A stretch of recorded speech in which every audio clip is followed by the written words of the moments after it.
Bismillahirrahmanirrahim. Assalamualaikum warahmatullahi wabarakatuh. Waalaikumsalam warahmatullahi wabarakatuh. Innal hamdalillah nahmaduhu wa nasta'inuhu wa nastaghfiruhu wa nastahdihi wa natubu ilayhi wa na'udzu billahi min shururi anfusina wa min sayyiati a'malina. Man yahdihillahu fala mudilla lahu wa man yudlil فلن تجد له وليا مرشدا.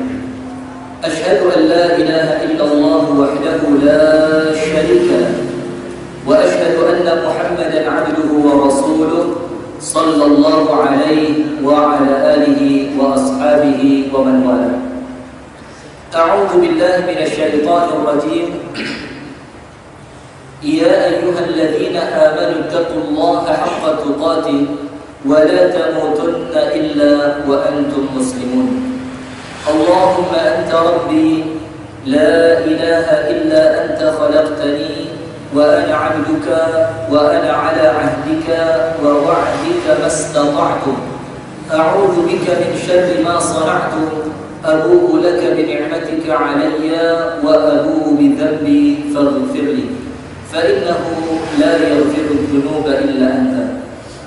أمسينا على فطرة الإسلام وعلى كلمة الإخلاص وعلى دين نبينا محمد صلى الله عليه وسلم وعلى ملة أبينا إبراهيم حنيفا مسلما وما كان من المشركين. أما بعد. Haturkan kepada Allah atas limpahan nikmat karunia Allah kepada kita.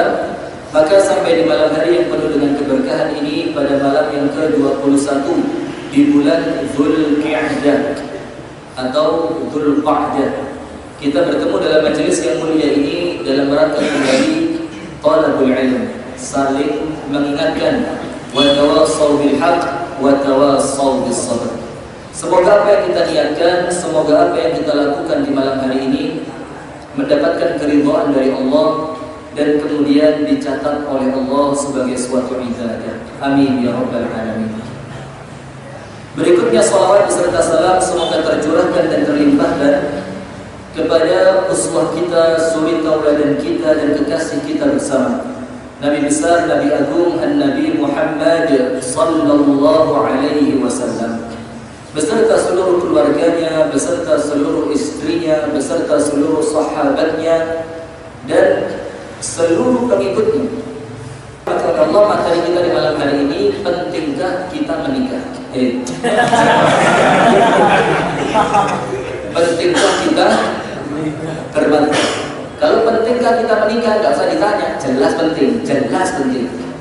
Maka terkhusus untuk yang memang sudah punya kemampuan, kemudian hidup di tempat-tempat yang penuh dengan fitnah, kemudian dia pun banyak berinteraksi dengan wanita, terlebih lagi kemudian nafsunya sudah sangat sulit untuk ditundukkan. Yang pertama dalam masalah ini kita perlu tahu dulu apa itu arti kata madhab. Jadi kita kan sering ngomong madhab Imam Asy-Syafi'i, madhab Al-Hanabilah, madhab Al-Hanafi, madhab Al-Maliki. Kemudian madhab itu artinya apa?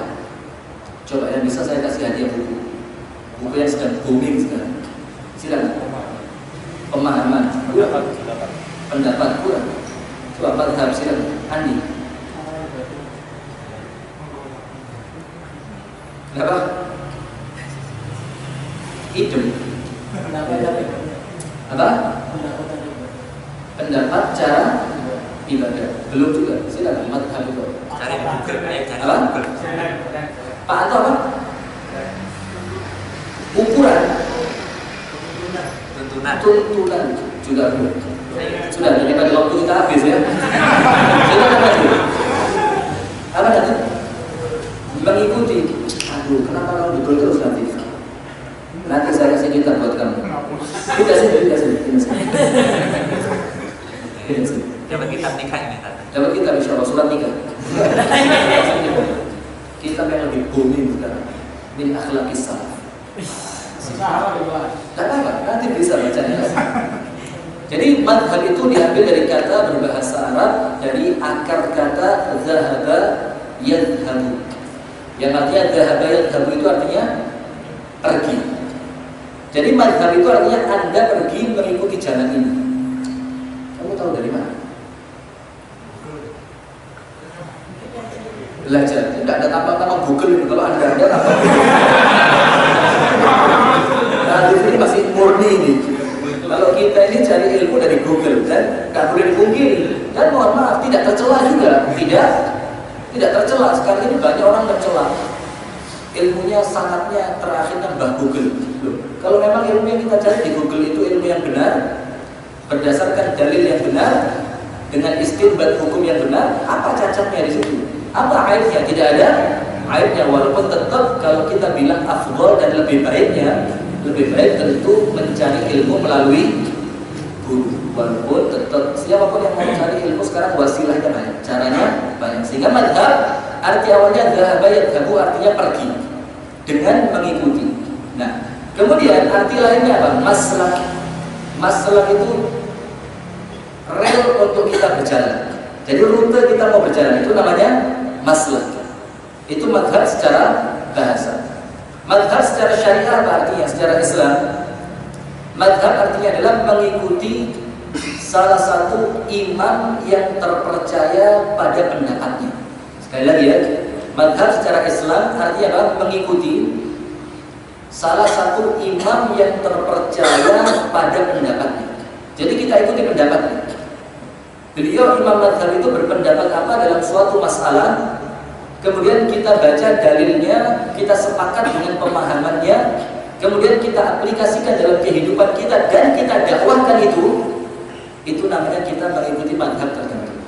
Itu namanya madhab. Ada lagi yang lainnya mengartikan madhab itu dengan bahasa seakan-akan madhab ini singkatan. Walaupun artinya tepat, tapi kemudian kalau kita telusuri secara sejarah itu tidak masuk. Madhab itu sebagian di antara para ulama mengartikannya apa? Ma dhahaba ilai, apa yang kita pergi menuju kepadanya. Jadi kita pergi menuju kepadanya. Maksudnya kita sekarang ini belajar, pergi menuntut ilmu fikih menuju kepada pemikiran seseorang tertentu. Itu ma dhahaba ilai, apa yang kita pergi kepadanya. Sekarang langsung, tidak usah panjang lebar. Berarti kalau kita bilang kita mengikuti madhab Al-Imam Asy-Syafi'i, berarti kita mempelajari ilmu fikih ataupun ilmu usul fikih ataupun ilmu-ilmu yang lainnya sesuai dengan metode pemahaman Al-Imam Asy-Syafi'i. Itu pengertiannya begitu. Jadi kalau kita mengaku bermadhab Asy-Syafi'i, berarti dari segi perkara-perkara fikih dhanniyah itu sesuatu yang kadarnya lebih kepada ijtihad. Itu berarti kita mengikuti ijtihadnya Al-Imam Asy-Syafi'i. Kemudian hadirin yang berikutnya, biar runut gitu ya. Apa sih awal muasalnya muncul madhab ini dari mana? Padahal di zaman Rasulullah tidak pernah ada madhab ya. Coba antum tanya sekarang, Abu Bakar itu madhabnya apa? Abu Bakar ikut Syafi'i atau Hambali atau Maliki atau Hanafi? Itu madhabnya adalah madhab Rasulullah Sallallahu Alaihi Wasallam, madhabnya Nabi Muhammad Sallallahu Alaihi Wasallam. Nah sekarang, lalu dari mana munculnya madhab ini? Rata-rata hadirin sekalian, para ulama madhab yang 4 itu, dan sebagaimana disampaikan oleh Mas Choi tadi, sebenarnya madhab itu bukan 4, ada lebih dari 6. Akan tetapi yang eksis sampai sekarang ada 4 karena apa? Karena memang 4 ulama madhab ini memiliki kitab, memiliki tulisan hasil karya, kemudian memiliki pengikut yang sangat banyak. Akhirnya apa? Pendapat mereka itu langgeng sampai zaman kita. Karena apa? Kitabnya dibaca, kemudian dia punya murid yang bisa kemudian melestarikan pendapatnya. Maka ada ungkapan yang sangat bagus, kalau kamu ingin tahu dunia, maka membacalah. Tapi kalau kamu ingin diketahui oleh dunia, menulislah. Jadi kalau kita pengen tahu dunia, kita baca. Walaupun Anda tidak pernah ke Eropa, Anda baca tentang Eropa, maka Anda akan tahu, oh Eropa itu seperti ini, muslimnya begini, masyarakatnya seperti ini. Padahal kita belum pernah ke Eropa, tapi karena kita tahu dari mana? Dari bacaan. Tapi kalau kita kepingin dikenal, jangan membaca, tulis. Kalau kita menulis, maka insya Allah nanti tulisan kita itu akan dikenal oleh orang dan kita akan dikenal dunia. Itu sampai garis terakhirnya nanti. Walaupun banyak juga penulis yang tidak sukses, banyak. Tapi lihat dulu sukses itu dalam artian apa dulu kan? Kalau sukses itu dari penjualan, maka ya orang yang sukses dalam penulisan adalah yang penjualannya banyak. Tapi kalau sukses dalam artian dia sekedar punya target, saya harus tulis buku. Setelah dia nulis buku, payu ataupun tidak, yang penting bukunya selesai, maka dia anggap dirinya sukses. Nah, maka ulama madhab itu yang 4 ini, kenapa sampai langgeng sampai saat ini? Karena yang pertama mereka punya kitab tulis, dan kemudian kitabnya itu diajarkan. Akhirnya mereka punya murid, dan murid-muridnya itulah nanti yang akan menjadikan madhab mereka itu langgeng sampai akhir dikenalnya madhab itu. Termasuk ada madhab sekarang yang sudah mulai punah. Coba madhab apa? Apa? Hati-hati, nanti kita jelaskan Ja'fari. Nanti itu madhab Al-Zahiri namanya. Salah satu penopang madhab ini namanya Ibnu Hazm, Abu Hazm Al-Zahiri. Dan ini kenapa kok madhab ini hampir punah?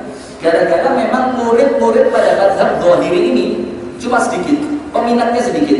Lalu yang menjadikan dia masih bertahan sampai sekarang walaupun peminatnya sedikit, karena apa?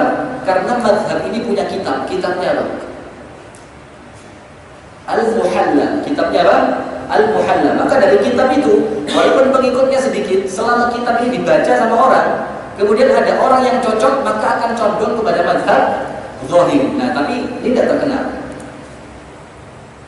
Sekarang kita bicarakan, karena tadi bilang Ja'fari, kita bicarakan sedikit madhab Ja'fari. Akan tetapi ini sedikit kontroversi. Tapi antum nanti kalau saya bilang kontroversi, jangan berhenti sampai sini. Nanti ketika pulang buka Google atau tanyakan kepada yang lain untuk kemudian menambah wawasan. Jangan sesuatu yang didengar itu sekedar dari saya saja. Ada buku yang beredar di masyarakat kita, buku yang lama itu, cetakan lama, itu covernya coklat. Tulisannya Fikih 5 madhab. Yang pertama dituliskan madhab Imam Hanafi, madhab Imam Maliki, madhab Imam Asy-Syafi'i, madhab Imam Hambali. Ditambahkan madhab Ja'fari. Hati-hati, Ja'fari itu sebagian besar madhabnya Syiah. Maka kita perlu hati-hati. Jangan banyak-banyak kemudian berinteraksi dengan madhab Ja'fari, karena memang terlalu banyak disusupi oleh suara-suara pendapat-pendapat orang Syiah. Dan mohon maaf, Syiah yang masuk ke Indonesia ini bukan Syiah sebagaimana yang diikuti oleh imam penulis kitab Bulughul Maram, siapa? Ibnu Hajar Al-Asqalani. Bukan itu. Ibnu Hajar Syiah, tapi Syiahnya Ismailiyah, Syiah yang paling dekat dengan sunnah. Amalnya sama persis, cuma bedanya sedikit. Mereka lebih mengunggulkan Ali ibnu Abi Thalib radhiyallahu taala anhu warḍahu dibandingkan sahabat yang lain. Cuma itu toh. Dalam Ja'fari kita perlu hati-hati. Kenapa perlu hati-hati? Karena banyak kemasukan virus-virus dari Syiah. Maka kalau ngomong mazhab tidak usah dibicarain Ja'fari. Walaupun kalau kita mau jujur, Al-Imam Ja'far As-Shadiq itu imamnya Ahlus Sunnah wal Jamaah. Al-Imam Ja'far As-Shadiq itu imamnya Ahlus Sunnah wal Jamaah. Tapi kemudian pendapatnya banyak kemudian disusupi oleh pendapat yang menyimpang dari orang-orang Syiah. Nah, yang kita maksud yang kelima tadi yang sedikit mulai redup sekarang adalah madhab Zahiri, karena pengikutnya sedikit. Tapi yang bikin dia tetap eksis walaupun pengikutnya sedikit, karena dia punya kitab yang berjudul Al-Muhalla. Sekarang sejarah keluarnya madhab. Rasulullah SAW mengajarkan agama kepada para sahabat Nabi radhiyallahu taala anhum wa ardhahum ajma'in. Para sahabat setelah Rasulullah SAW meninggal dunia, ini mereka menyebar. Dan banyak di antara para sahabat Nabi yang tidak meninggal di kota Madinah. Ada yang bahkan yang sampai meninggal di Cina, dan sampai ada yang meninggal di Aceh. Silakan buka sejarah Nusantara ya. Anda akan lihat banyak sahabat Nabi, bukan banyak, beberapa sahabat Nabi yang itu meninggal di Aceh, dan ada salah satu kota di Medan yang saya lupa namanya. Jadi kira-kira 400 km dari Medan Kota. Itu ada sahabat Nabi yang terkenal yang meninggal di sana. Itu menunjukkan apa?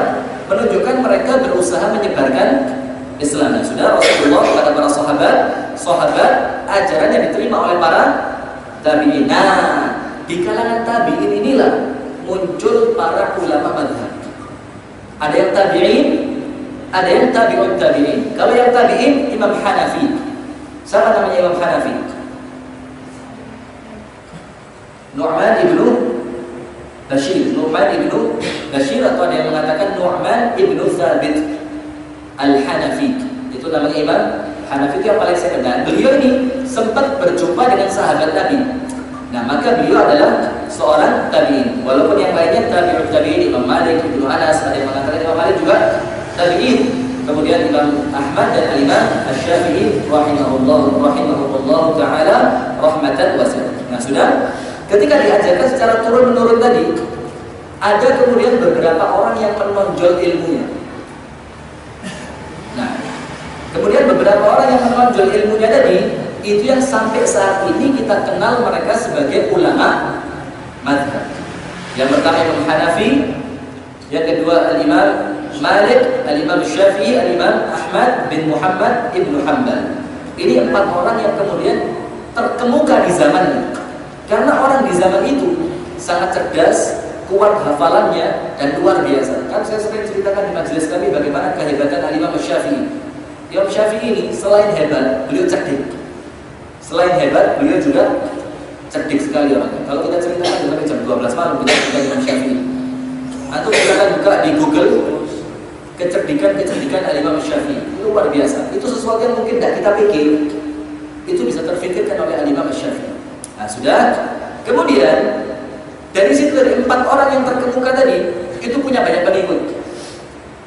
Terlepas dari urutan-urutan mereka ya. Yang pertama Imam Hanafi setelah meninggal dunia, ganti Imam Malik, kemudian meninggal dunia ada Imam Ahmad, Imam Syafi'i meninggal dunia ada Imam Ahmad. Itu kemudian 4 orang ini yang walhasil terakhir apa? Terkemuka. Akhirnya muncul mereka dan punya banyak murid. Nah, kemudian disinilah muncul yang namanya mazhab. Karena apa?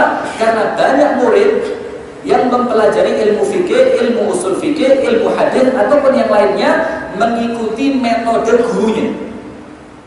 Gurunya dari siapa? Ya terserah mereka. Mereka berguru kepada siapa? Kalau mereka bergurunya kepada Imam Hanafi, menggunakan metodenya Imam Hanafi dengan istinbat hukum secara Imam Hanafi, maka murid-muridnya dikenal murid-murid Hanafiyah.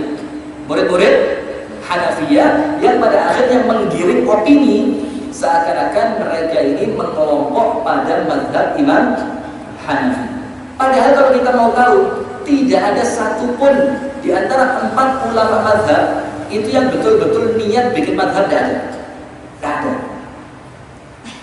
Mulai Imam Hanafi, Imam Maliki, Imam Syafi'i, Imam Ahmad, itu tidak ada di antara mereka yang kemudian berniat mau bikin kelompok bernama mazhab Maliki, mazhab Syafi'i, tidak ada. Mereka sekedar bagaimana mereka menceritakan, mengajarkan agama dengan metode yang mereka pahami. Ketika muridnya banyak, muridnya mengajarkan lagi, tambah banyak, maka dikenal, oh yang kamu pelajari ini fikihnya, metodenya pakai metodenya Imam Ahmad. Berarti kamu kelompok mazhab Hambali, Hanabilah, mazhab Hambali. Itulah sejarah munculnya. Walaupun secara aslinya orangnya yang punya mazhab tadi tidak punya kepikiran, tidak ada niatan untuk mereka membuat mazhab atau mengelompokkan kaum muslimin sesuai dengan mazhabnya masing-masing. Nah, itu setelah berkembangannya agama Islam. Dan ini kalau kita lihat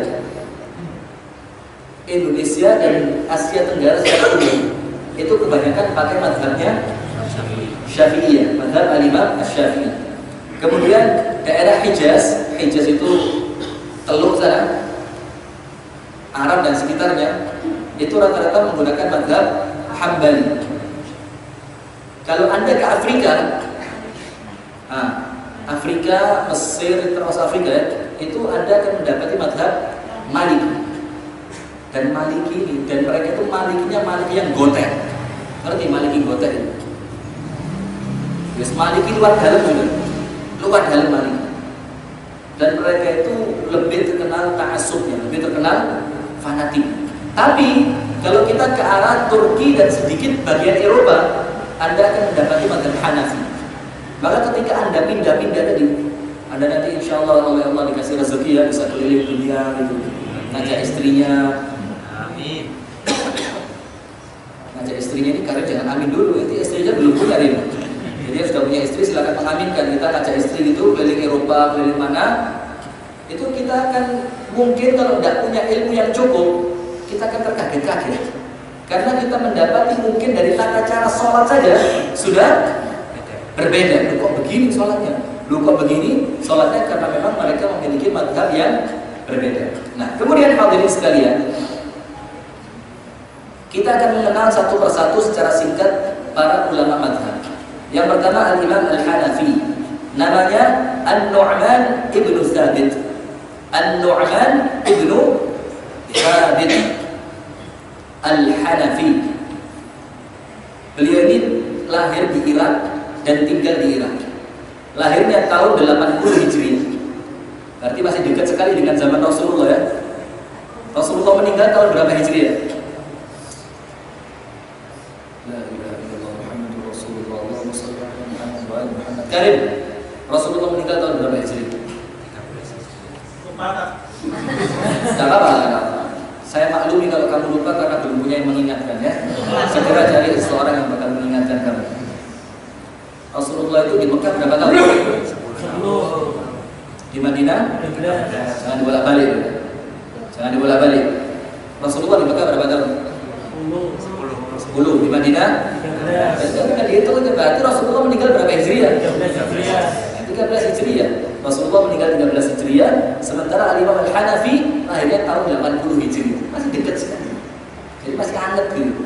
Maka Imam Hanafi masih banyak berjumpa dengan para sahabat Nabi, maka beliau sebagai tabi'in. Meninggalnya tahun 150 Hijriah. 80 sampai 150, berarti meninggal dalam usia kurang lebih 70 tahun. Sudah Imam Hanafi meninggal dunia, kemudian dilanjutkan oleh Imam Malik. Siapa namanya? Al-Imam Malik bin Anas. Malik bin Anas. Lahirnya tahun 93 Hijriah dan meninggal tahun 179 Hijriah. 93 sampai 179. Dan Imam Malik ini lahir di Madinah dan tidak pernah meninggalkan kota Madinah. Sampai mendapatkan gelar apa? Al-Imam Darul Hijrah atau Imam Darul Hijrah. Imamnya tempat hijrahnya Rasulullah, yaitu kota Madinah. Dan banyak sekali kenangan Imam Malik di kota Madinah ini. Sampai kalau ada ulama tamu datang, itu mereka mengatakan tidak boleh kasih fatwa selama Malik ada di sini. Itu menunjukkan bagaimana mereka sangat menghormati keilmuan Imam Malik. Dilanjutkan dengan muridnya yaitu Al-Imam Asy-Syafi'i, namanya Muhammad ibnu Idris. Muhammad bin Idris Asy-Syafi'i, dan ini punya nasab sambung sampai Rasulullah SAW. Nah, Habaib Tulain ini. Habaib Tulain. Jadi kalau antum mau panggil Imam Syafi'i itu Habib Syafi'i boleh. Karena ini masih ada garisnya dengan Rasulullah SAW ketemu di kakeknya yang keberapa, wallahu ta'ala a'lam bishawab. Lahir tahun 150, berarti Imam Hanafi meninggal, Imam Syafi'i lahir. Imam Hanafi meninggal, Imam Syafi'i lahir, meninggal tahun 204. 150 sampai 204. Berapa tahun usianya? Cuma 54 tahun. Tidak panjang, maka hati-hati ya. Jadi orang soleh itu kadang-kadang umurnya ada panjang-panjang. Ya, karena orang yang baik-baik itu biasanya cepat berangkat. Maka baik itu ya normal-normal saja ya. Terlalu seperti Karim juga bahaya. Nanti dia cepat-cepat padahal dia belum nikah, dia kesian. Kemudian yang terakhir Al-Imam Ahmad ibnu Hanbal, bernama Ahmad ibnu Muhammad ibnu Hanbal. 164 lahir, 241 meninggal. 164 lahir, berarti 14 tahun setelah Imam Syafi'i lahir. Baru kemudian meninggalnya 241. Nah, sekarang kita mau tahu, kita mengikuti mazhab itu adalah masalah apa? Sekarang kita bilang, anak bermazhab, mazhab Syafi'i, anak orang Hambali, saya orang Maliki, saya orang Hanafi. Sekarang yang antum ikuti dalam perkara mazhab itu yang disepakati oleh para ulama mazhab. Imam Syafi'i mengatakan begini, Imam Malik mengatakan begini, Imam Hanafi begini, Imam Ahmad bin Hanbal begini. Itu dalam masalah apa kita ikuti mazhab? Fikih yang ibadah yang dhanniyah, perkara-perkara dhanniyah. Perkara dhanniyah itu perkara ijtihadiyah.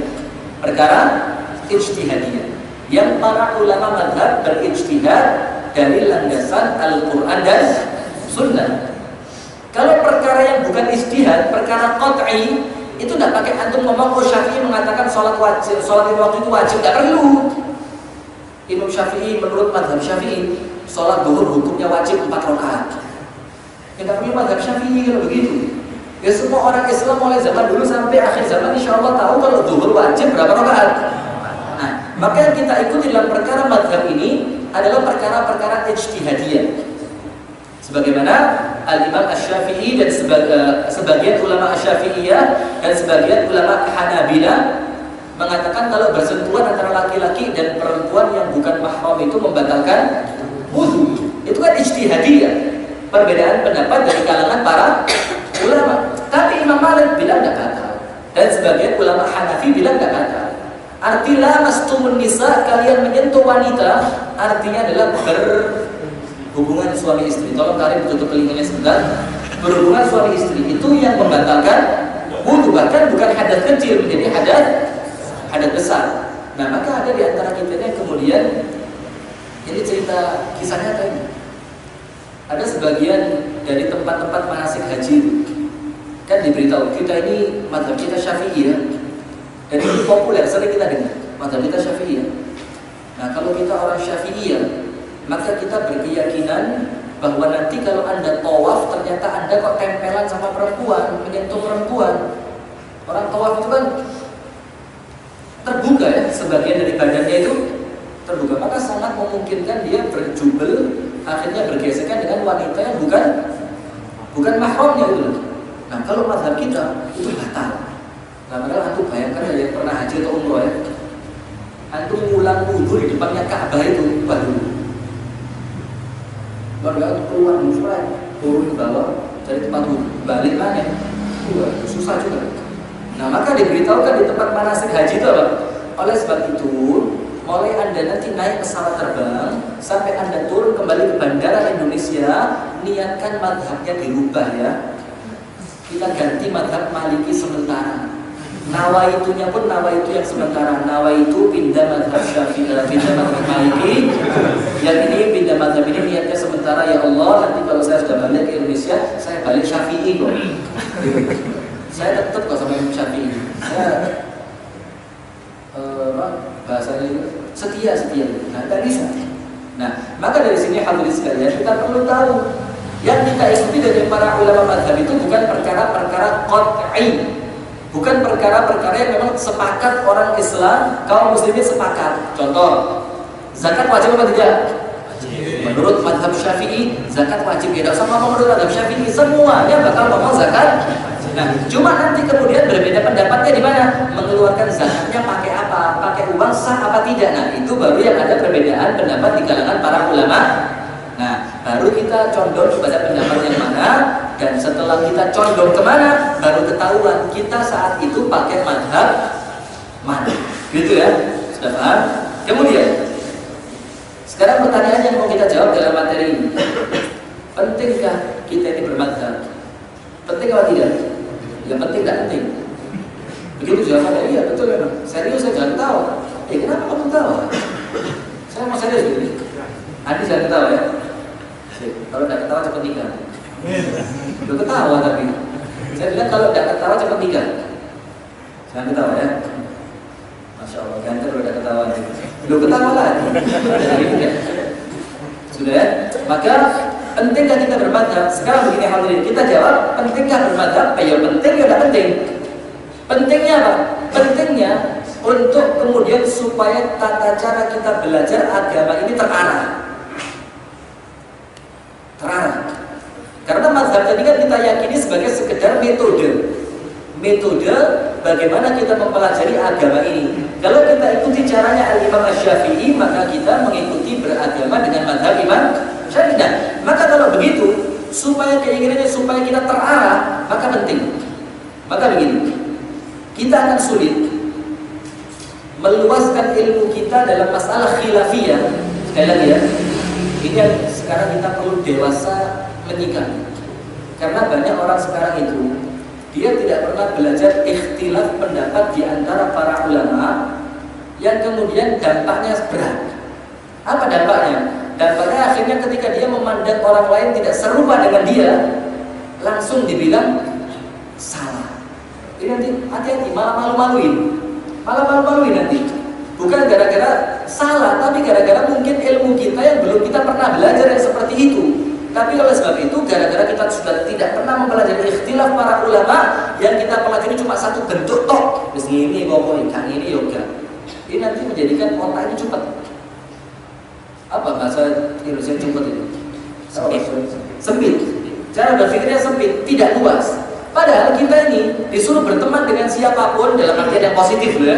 Supaya apa? Supaya kita mengerti tata cara berpikir setiap orang itu berbeda. Jangan memaksakan tata cara berpikir kita kepada orang yang memiliki latar belakang berbeda. Karim, sepakat ya? Jangan ditulis di Facebook dulu nanti, Rin. Keburu-buru nulis di Facebook. Tak like, jangan khawatir. Kalau perlu saya komen, nggak apa-apa.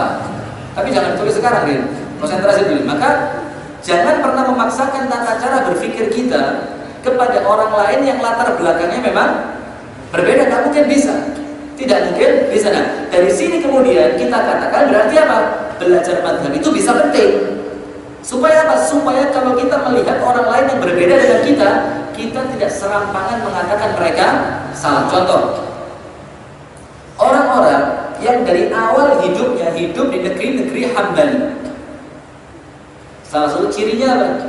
Mereka orang-orang Hambali itu yang pertama, kalau baca Al-Fatihah dalam sholat-sholat yang jahar, bismillahnya tidak dikeraskan.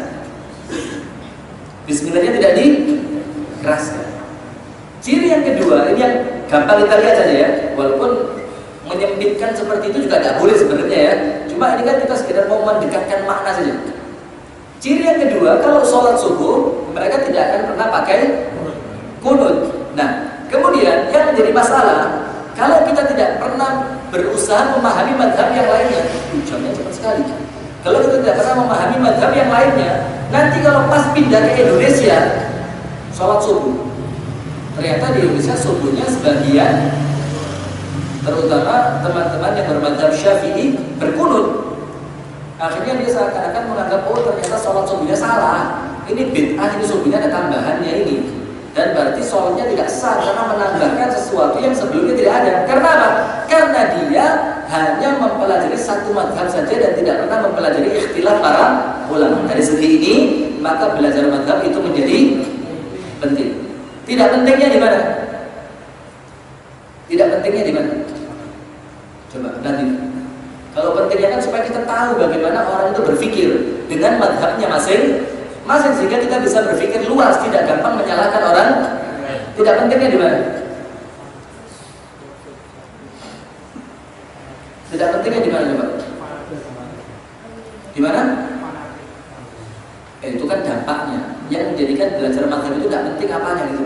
Kalau dampaknya ya fanatik, akhirnya menjadikan seakan-akan yang tidak sama dengan dia selalu salah. Tidak pentingnya hadirin, karena mohon maaf ya, bukan kemudian sekarang saya mengatakan tidak perlu bermadhab, tidak. Nanti itu endingnya Anda akan tahu.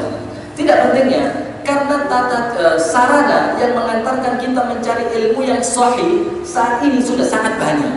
Sudah sangat banyak. Dan hadis-hadis yang sampai kepada kita, insya Allah semua hadis itu sudah ditakhrij. Takhrij itu apa? Sudah diteliti kadar derajat kesohihannya. Maka dari situ terkadang kita tidak perlu harus mengikuti mazhab Syafi'i, Hambali, Maliki, Hanafi ataupun yang lainnya, tapi kita bisa dengan sendirinya di madrasah kita, pesantren-pesantren kita, hanya sekedar menyaring hadis-hadis yang sahih, kemudian kita gunakan itu sebagai landasan kita berjalan dalam membangun masalah akidah. Kecepatan enggak? Diulang enggak? Jangan, masih mudah-mudah enggak diulang. Kembali. Oleh sebab itu, karena sudah termudahkannya kita untuk mendapatkan hadis-hadis yang telah ditahrir, disaring, yang bisa menentukan oh ini ternyata sahih, maka boleh diikuti, dan itu dipelajari di pesantren-pesantren kita, di madrasah-madrasah kita. Maka tanpa perlu kita mengikuti mazhab, kita bisa mengatur jalur sendiri. Bisa mengatur jalur, oh ini ternyata sahih, berarti boleh diikuti. Oh ini ternyata dhaif, walaupun diikuti ulama yang itu, tapi dhaif bagaimana? Ya dengan lapang dada harus Nah, maka tidak pentingnya di situ karena apa?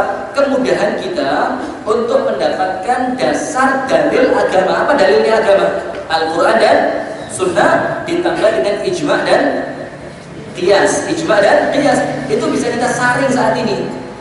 Kalau zaman dulu mungkin orang tidak ngerti. Oh ternyata zaman sekarang ketahuan. Oh ternyata dalil yang digunakan berdalil oleh si ulama madhab fulan, ternyata setelah diteliti dalilnya tidak kuat. Nah berarti apa? Yuk, dengan lapang dada kita harus tinggalkan. Itu meninggalkan ini otomatis menjadikan seakan-akan belajar madhab itu tidak, bukan belajar madhab ya, bermadhab itu seakan-akan tidak penting. Karena sekarang kita sudah bisa bikin metode sendiri.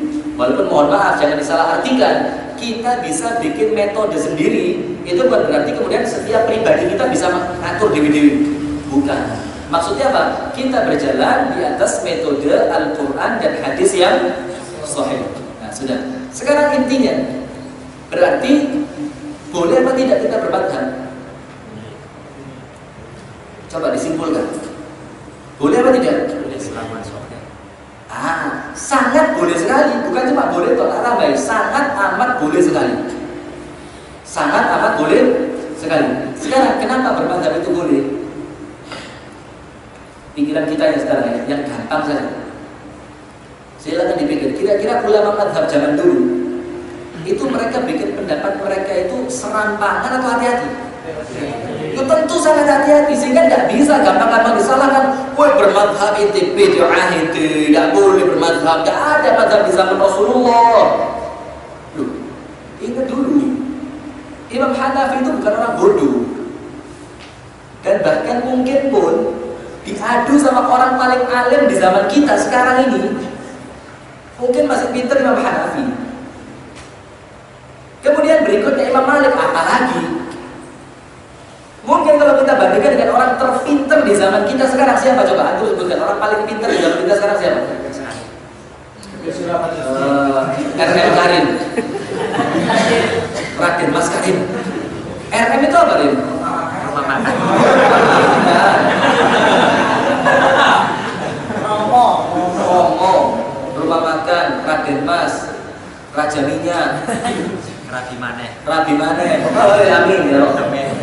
Mudah-mudahan bagus buat kalian ya. Nah, jadi di sini hadirin sekalian, jangan kemudian mengatakan setiap orang yang bermadhab itu sesat atau mengikuti bid'ah. Oh, tidak boleh bermadhab. Kita dalil kita sekarang kita ikuti hadis yang sahih dengan pemahaman para sahabat Nabi yang sampai kepada kita dengan riwayat-riwayat yang kuat. Tunggu dulu, jangan ngotot. Jadi cari ilmu jangan ngotot dulu, nanti kebawa emosi. Kalau sudah kebawa emosi, kadang-kadang ilmunya kependem, emosinya yang keluar. Ini kita tidak mau. Maka dari ini saya kasih rumus kalau mau debat sama orang ya. Debat sama orang, jangan pernah terpancing. Jangan pernah terpancing. Karena kalau sudah terpancing, walaupun ilmu yang antum sampaikan itu benar, cuma dengan cara yang terkesan emosional, orang yang mendengarkan akan merasa, oh kita kasih goblok gitu. Gara-gara apa? Terkesan emosional. Tapi lihat, orang yang walaupun salah, tapi gaya kecengar-cengir, santai, coba. Ya apa? Boleh kan? Nah, mana dalil itu? Mana yang melarang? Santai gitu. Cool, calm, and ikan video. Saya juga bisa bahasa Inggris. Walaupun belum pernah bisa ditanggung Inggris ya. Oh, tapi tetap normal. Nah, karena kekalumannya dia, karena kesantaian dia, orang mendengar itu menjadi, orang ini kok tenang sekali ya. Kok masuk. Nah, maka jangan pernah kemudian terbawa emosi. Emosinya itu jangan pernah. Nah, maka hadirin sekalian, jangan pernah menganggap ulama madhab itu orang-orang yang tidak ngerti agama.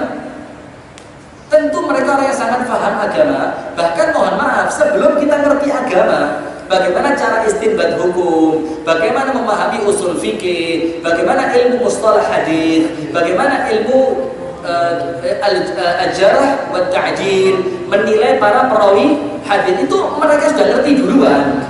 Bahkan mungkin ilmu mereka lebih murni dibanding kita. Kenapa? Karena jarak mereka dengan Rasulullah lebih dekat. Tapi juga kita tidak berani mengatakan bermadzhab itu wajib, tidak berani. Walaupun kita mengatakan jadi bermadzhab itu sangat baik. Karena apa? Supaya beragama itu ngarah gitu, tidak serampangan. Tapi kalau kita katakan wajib bermadzhab, ya lucu juga. Karena justru orang-orang terbaik tidak bermadzhab. Orang-orang terbaik siapa? Sahabat Nabi. Sebagaimana kita ulas sekali lagi, Abu Bakar mazhabnya apa? Umar mazhabnya apa? Utsman mazhabnya apa? Ali radhiyallahu taala anhu wa radhiyallahu ajma'in mazhabnya mereka apa? Tidak mazhabnya adalah mazhab yang diajarkan oleh Rasulullah. Nah, maka sekarang para ulama mazhab itu juga berusaha memahami Islam sebagaimana Islam yang difahami oleh Rasulullah sallallahu alaihi wasallam, akan tetapi dibahasakan dengan bahasa yang kemudian gampang difahami oleh orang yang ada di zamannya. Itu saja. Sekarang begini, saya mau tanya. Kalau ada orang tidak pernah mengerti sholat, saya mau tanya ya, ini konsentrasi full. Nanti tidak boleh jawab, kebanyakan kitabnya teman-teman. Kalau ada orang mau belajar sholat, selama ini dia belum pernah ngerti sholat sama sekali. Apakah kemudian ketika dia mau belajar sholat, kita beritahu begini, ketika sholat ya, habis takbiratul ihram, kemudian nanti baca doa iftitah, setelah itu baca basmalahnya, antum silakan pilih. Kalau Imam Syafi'i mengatakan harus keras. Kemudian kalau Imam Ahmad bilang sir, Imam Malik bilang tidak dibaca sama sekali. Imam Hanafi sebagian rakaat pertama dibaca sir, rakaat berikutnya tidak perlu dibaca. Nah, silakan dipilih. Ini orang baru belajar sholat ini. Begitu kan kira-kira nyanda apa enggak? Wes gak sholat-sholatan bingung katanya. Belum sholat sudah bingung. Dia jadi ini begini, kalau ini begini silakan pilih ya. Ngeluh sudah dan. Maka kemudian ada salah satu mazhab tertentu yang dipakai di suatu negeri, itu karena apa? Karena kebetulan yang mengajarkan Islam di negeri itu saat itu ingin memudahkan. Sudah baca basmalahnya keraskan saja. Orang Imam Syafi'i bilang baca basmalah dikeraskan. Nah, akhirnya setelah itu turun temurun ilmu ini difahami terus menerus, akhirnya melekat. Bukan gara-gara kemudian imam mazhab zaman dulu atau ulama zaman dulu yang mengajarkan dikeraskan itu tidak ngerti bahwa ada yang berpendapat tidak bukan berarti mereka tidak paham, akan tetapi mereka ajarkan cara ini kepada orang yang memang mungkin saat itu baru belajar. Maka mazhab ini untuk jadi ya, itu intinya ya. Jadi bermazhab tidak wajib, tapi melarang orang bermazhab juga tidak boleh. Karena sebagaimana kita jelaskan ini. Sekarang, lalu bagaimana ucapan para imam mazhab supaya kita tidak fanatik gitu ya? Karena kan yang dilarang semuanya tahu ya, yang dilarang itu bukan bermadzhabnya, tapi apa ya? Fanatiknya. Itu yang dilarang, fanatik pokoknya wis. Lek Syafi'i ndak wis. Lek Maliki ndak, lek Hambali ndak, lek Hanafi ndak. Enggak bisa. Karena apa? Kita tahu semua orang itu pasti ada keterbatasannya. Semua orang. Maka yang pertama, ini ucapan dari Imam Hanafi supaya kita tidak fanatik. Ini ketua mazhabnya ini. Bahasanya apa ya? Pelopornya ini, penemunya sudah, pencetusnya. Imam Hanafi bilang apa? Dia mengatakan mengenai apabila Anda bermadzhab dengan mazhabku, walaupun bahasanya bukan seperti itu ya. Ini untuk orang-orang yang kemudian mengikuti tata cara metodenya Imam Hanafi. Diingatkan sama Imam Hanafi, la yahillu li ahadin an yaqula bi qawlina hatta ya'lama min aina qulnahu. Tidak boleh seorang pun di antara kalian, tidak boleh, hati-hati. Dilarang sama Imam Hanafi. Kalau antum melakukan berarti antum berdosa. Berdosanya kenapa? Karena tidak sesuai dengan yang diinginkan oleh Imam Al-Hanafi. Kalau antum menganggap diri antum Hanafi, tidak boleh salah seorang di antara kalian mengatakan tentang perkataan kami. Maksudnya apa? Mengucapkan mazhab kami. Imam Hanafi mengatakan begini, tidak boleh. Sampai kapan? Sampai dia tahu karena apa kami mengatakan itu. Ingat ya. Jadi Imam Hanafi pun mengajarkan pengikutnya supaya kritis. Tidak boleh sekedar ngomong Imam Hanafi mengatakan kalau sholat harus begini. Tidak boleh. Sampai kapan? Sampai kita tahu kenapa Imam Hanafi mengatakan yang seperti itu. Ini ucapannya Imam Hanafi. Jadi jangan gampang-gampang ngomong oh Hanafiyah mengatakan begini. Loh, tunggu dulu. Kenapa Imam Hanafi mengatakan itu? Kita juga harus tahu maksudnya apa? Teliti dulu dalilnya. Karena Imam Hanafi khawatir jangan-jangan nanti di suatu saat, di suatu masa, di suatu waktu ketika ada orang mengatakan tentang pendapatku, ternyata dia tidak tahu ternyata hadis itu mungkin dhaif. Akhirnya apa? Akhirnya merusak nama mazhab Imam Hanafi. Maka kalau mau mengatakan Hanafi mengatakan begini, harus tahu dulu dalilnya apa. Imam Hanafi mengatakan itu, maka jangan alergi. Kalau ada orang tanya dalilnya mana, jangan alergi, biasa saja gitu loh. Karena agama kita ini agama yang dibangun di atas dalil, bukan pokok-pokok tidak. Jadi kalau ada orang tanya, antum mengatakan begitu, dalilnya mana? Ya sudah, kalau memang saat itu antum belum tahu, tapi antum yakin itu benar, kasih janji, nanti saya carikan. Begitu ya. Itu ucapan Imam Hanafi. Tidak boleh salah seorang di antara kalian mengucapkan kalimat kami, mengikuti pendapat kami, kecuali sampai dia tahu karena apa kami mengucapkan itu. Sekarang Imam Malik. Kalau Imam Malik ucapannya banyak. Yang pertama yang paling masyhur, Imam Malik mengatakan apa? Kullu qawlin yuraddu wa yuqbal illa qawli sahibi hadzal qabr. Semua ucapan, semuanya ya, itu boleh diterima, boleh ditolak. Ini menunjukkan Imam Malik besar hati ya.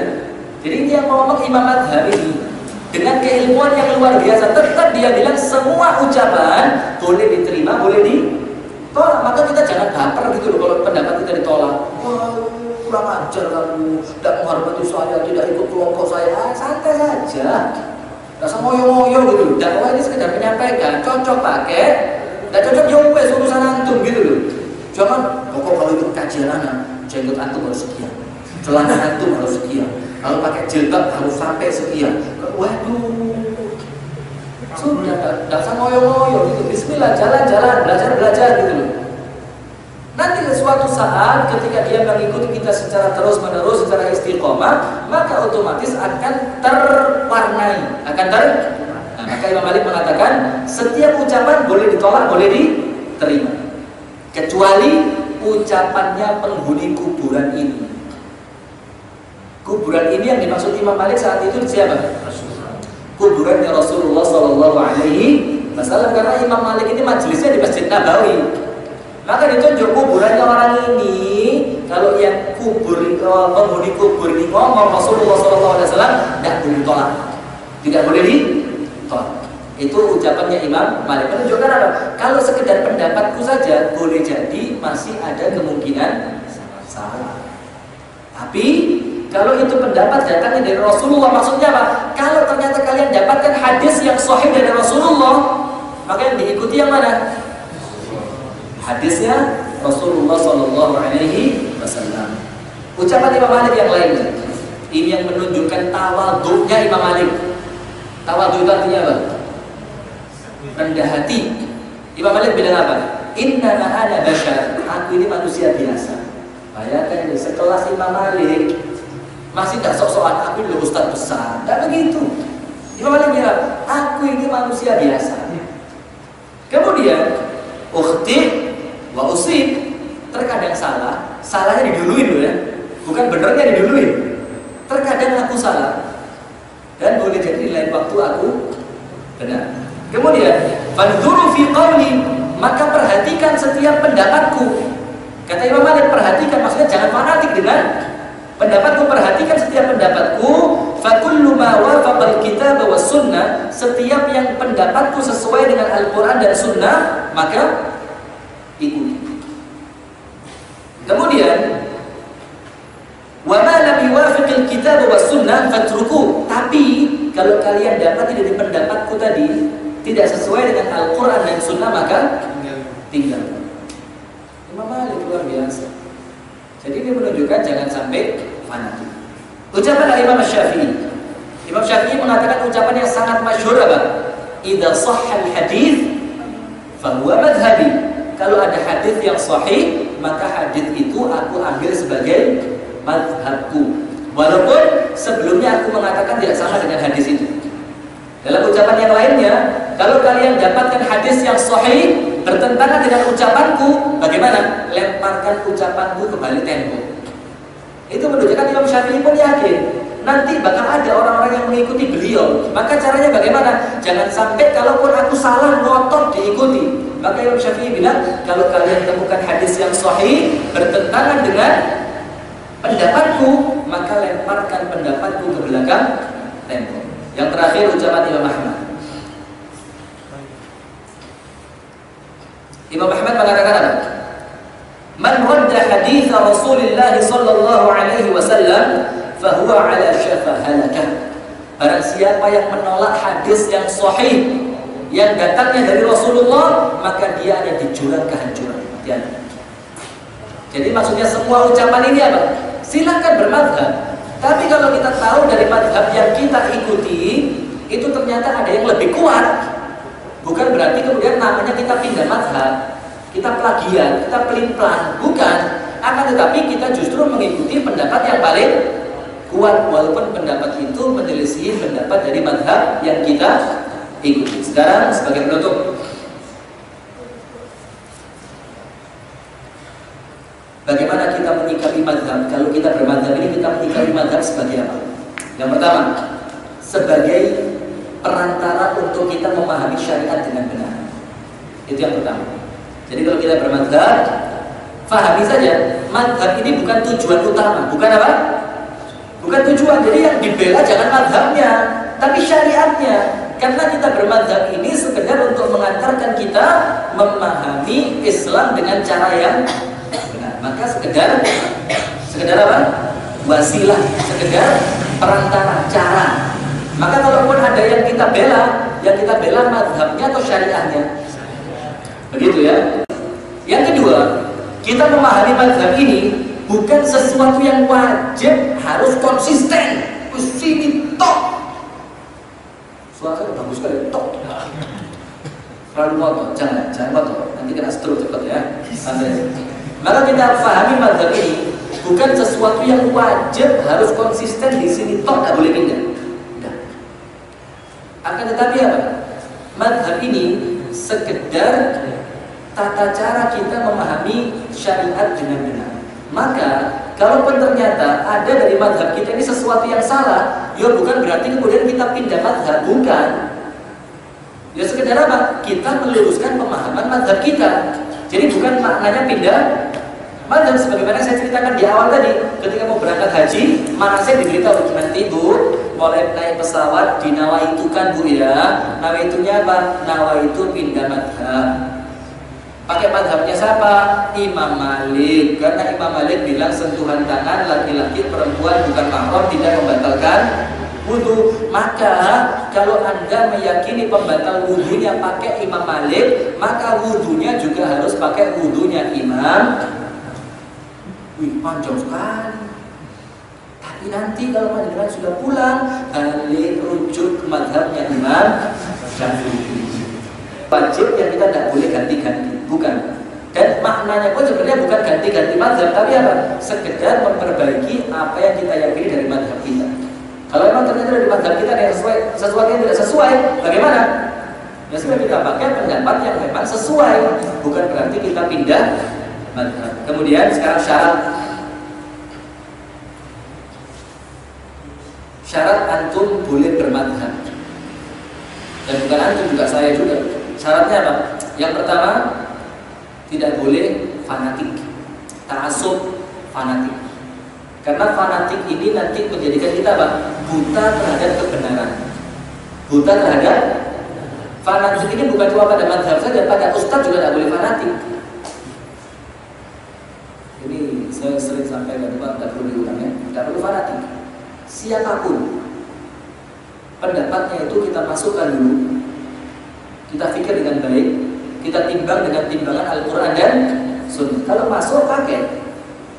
Kalau ternyata tidak masuk, tidak usah ngotot, menentang juga tidak usah. Karena mau motor gitu, tapi ternyata antum salah Ustaz, begini tidak sesuai dengan dalil, dalil dohir pakai dalil, waduh, ketahuan, tidak pakai santai saja. Maka yang santai, tidak boleh fanatik. Yang kedua, tidak boleh pendapat mazhab yang kita ikuti itu ternyata bertentangan dengan Quran dan Sunnah, karena tidak jalan gitu, tidak nyambung. Karena mazhab ini mengantarkan kita untuk memahami Quran Sunnah dengan benar. Nah kalau ternyata ada dari mazhab kita yang tidak sesuai dengan Quran Sunnah, maka tidak boleh diikuti. Dan insya Allah itu tidak ada, insya Allah tidak. Cuma kalaupun nanti ada gitu, yang mengaku mengatasnamakan mazhab tertentu, tapi ternyata kemudian melakukan perbuatan yang dilarang oleh syariat, maka jangan diikuti. Kita ikuti Al-Quran dan Sunnah yang benar. Maka yang kedua tadi, tidak boleh mengikuti mazhab dalam pendapatnya yang bertentangan dengan Al-Quran dan Sunnah. Yang ketiga, tidak boleh sekedar menguatkan pendapat mazhab, ngotot dengan hadis yang dhaif. Gara-gara dia yakini pendapat mazhabnya seperti ini, ternyata dilemahkan dengan pendapat orang lain dengan hadis yang kuat. Akhirnya dia berusaha belain mazhabnya dia dengan hadis yang dhaif. Tidak boleh. Jadi kalau memang hadis itu dhaif, ya lapang dada gitu. Orang dikritik itu tidak tambah cepet kok. Orang dikritik itu kalau dia mau terima, insya Allah tambah maju. Itu yang ketiga. Yang pertama tadi tidak boleh fanatik. Yang kedua, tidak boleh mengikuti mazhab pendapatnya yang berbeda dengan Al-Quran dan Sunnah. Yang ketiga, tidak boleh ngotot menguatkan mazhab, tapi ternyata berdalil dengan dalil yang dhaif. Yang keempat, kita perlu tahu, kita boleh bermazhab, tapi ingat, imam mazhab itu tidak maksum. Sekali lagi ya, imam mazhab tidak maksum. Dalam artian apa? Yang maksum itu cuma Rasulullah SAW.